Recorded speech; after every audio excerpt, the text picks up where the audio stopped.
So okay mga paps, musta pala? Ngayong araw pala, samahan nyo ako magpalit ng rain visor para dito sa Toyota Fortuner, okay? So simpleng ano lang to, DIY lang to. So magpapalit ako kasi yung rain visor ko sa harap, kabila, sira na. Yung isa, natuunan ko, nabasag. Tapos eto, nung binili namin talaga sira na. So ang ginawa ko na lang, tinanggal ko yung ano, yung luma syempre. Tapos yan, chinaga ko na lang kutkutin.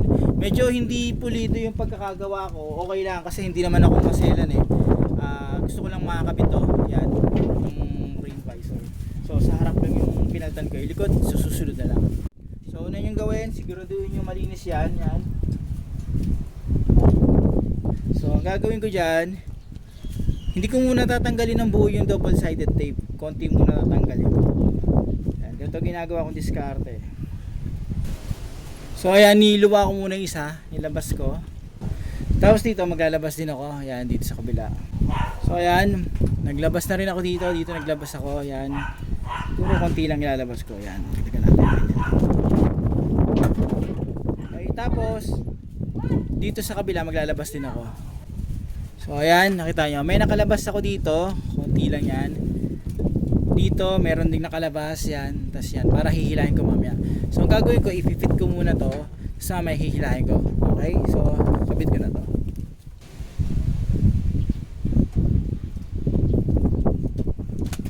So ayan siya mga paps, nakita ko ha. So okay mga paps, ito siya. So nakita nyo, dinikit ko yung part na yan, dinikit ko rin dito. Ayan, tas yan. Okay, so hindi pa talaga totally nakadikit yan. Ngayon ito, ano kasi, hindi naman ako maselan, okay lang yan. Didiskartehan ko na lang siguro susunod yan para malinis ko. Pwede nyo gawin, linisin nyo, puliduhin nyo. Eh ako, hindi ko na nasikaso. So mabilisan lang kasi. So, ngayon, habang ano yan, nakadikit yan, di ba? Nakaplat yung kamay ko. Hihilahin ko yan para mapalapat ko dito. Papakita ko na lang mga paps.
Tapos meron pa natitira dito maliit, di ba?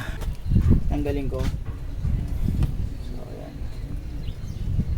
Tanggalin ko na siya.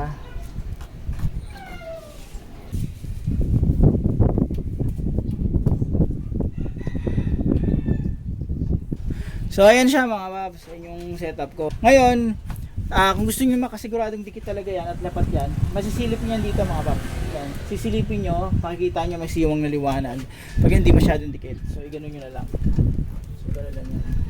So ayan lang yung ano ko, setup ko. So paano mga paps, ganun lang kadali mag-install ng rain visor para dito sa Toyota Fortuner. Okay, so simpleng DIY lang yan mga paps.